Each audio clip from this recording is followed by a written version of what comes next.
BBA, BCA, BCom computer కోర్సులో 100% placement లభించే ఏకైక డిగ్రీ కాలేజ్ కూకట్పల్లిలోని I3 డిగ్రీ కాలేజ్ 8367215215. నమస్తే అమ్మ. నమస్తే అమ్మ. అమ్మ, భార్యాభర్తల మధ్య కావచ్చు, ఒక ఇద్దరు వ్యక్తుల మధ్య ఏదైనా చిన్న సమస్య వచ్చినా, సంభాషణ వచ్చినా అది ఎట్లా అవుతుందంటే చినికి గాలివాన్లాగా తయారవునమ్మా. తెంచేసుకునే దాకా వెళ్ళిపోతున్నారు. మిగతా రిలేషన్స్ అంటే సరే తెంచుకుంటారో మళ్ళీ కలుస్తారో తర్వాత విషయం, కానీ భార్యాభర్తల విషయంలో చూడండి, తెంచేసుకుంటుంటే అలాంటి సంఖ్య పెరిగిపోతుంది. మధ్యలో పిల్లలు ఉంటున్నారమ్మా, కానీ పిల్లల భవిష్యత్తు కూడా ఆలోచించట్లేదు.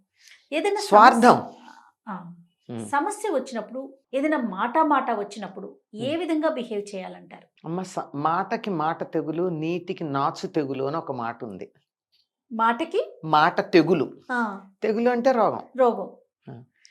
నీటికి నాచు తెగులు.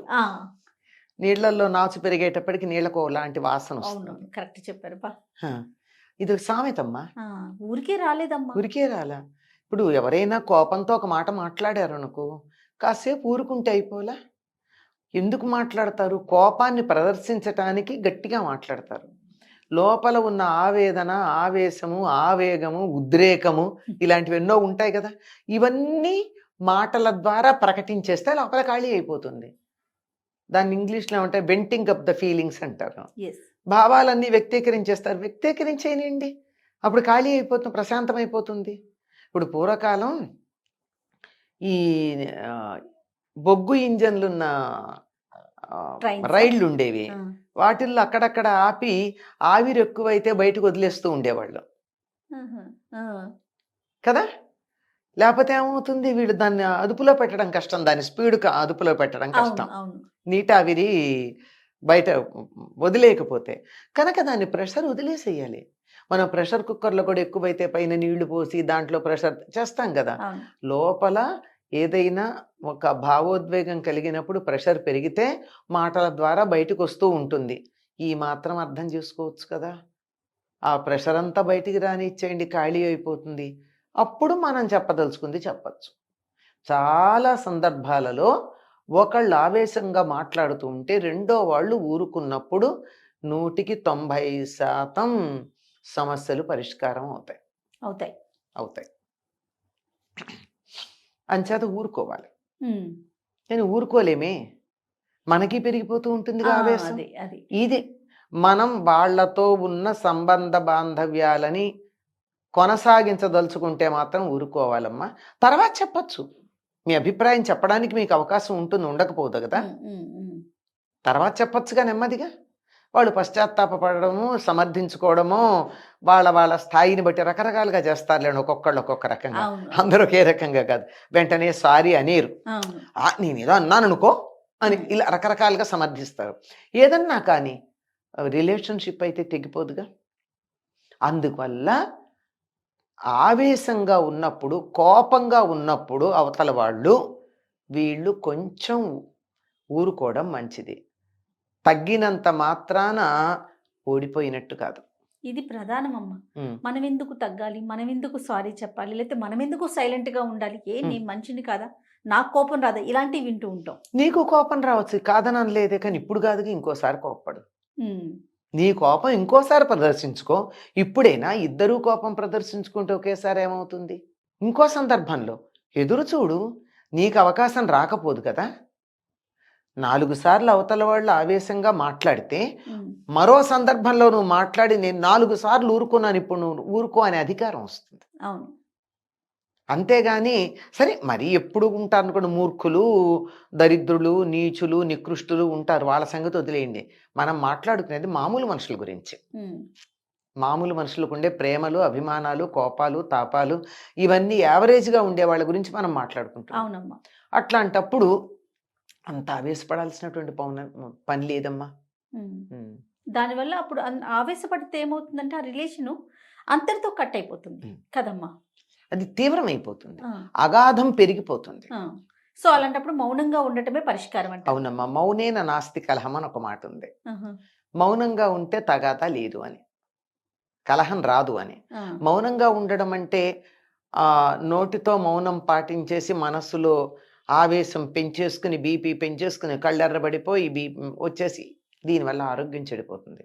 మౌనం అన్నటువంటి పదానికి నోటితో మాట్లాడడం మాత్రమే కాదమ్మా, ఈ పంచేంద్రియాల పట్ల మౌనం ఉండాలి.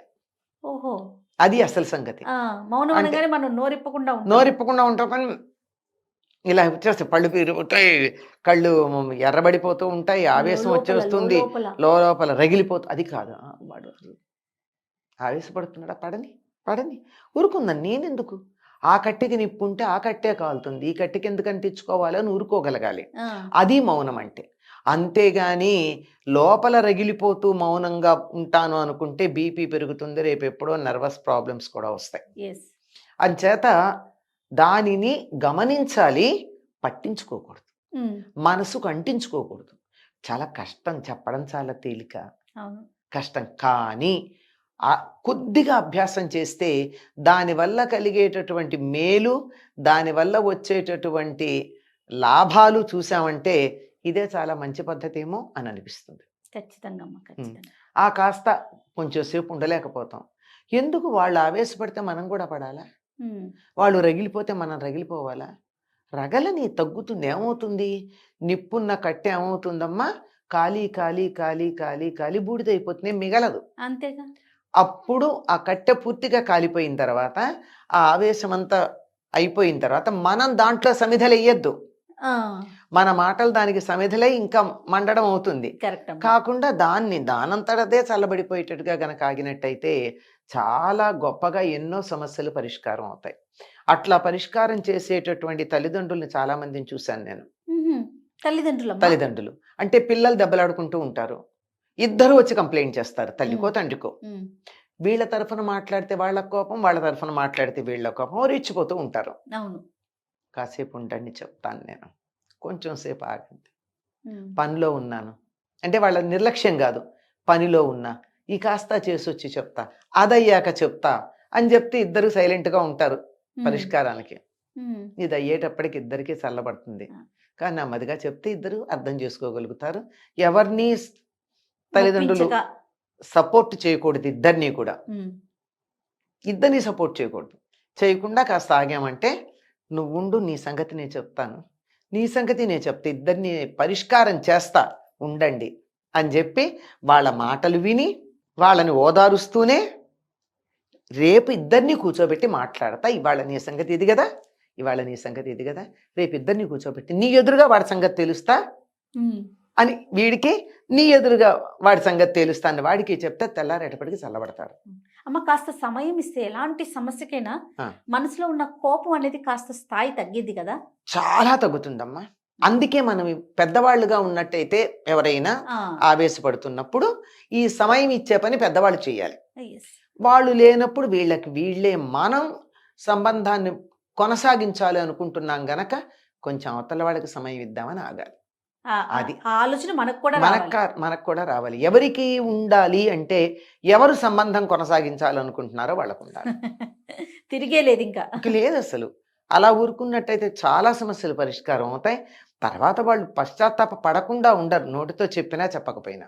ఆ, చెప్పడానికి ఎక్కడో ఒకళ్ళు ఉంటారు పరమ నికృష్టులు, అట్లాంటి వాళ్ళు ఆ, తప్ప సామాన్యంగా అందరూ కూడా బాగానే పశ్చాత్తాపడతారు. అలా అనకుండా ఉండాల్సింది కదా. నేను ఇన్ని తిడితే కూడా మాట్లాడలేదే అని అని అనుకుంటారు. ఎప్పుడప్పుడు అనిపించదా? అనిపిస్తుంది. అది. రైట్ అమ్మా, నమస్తే. నమస్తే.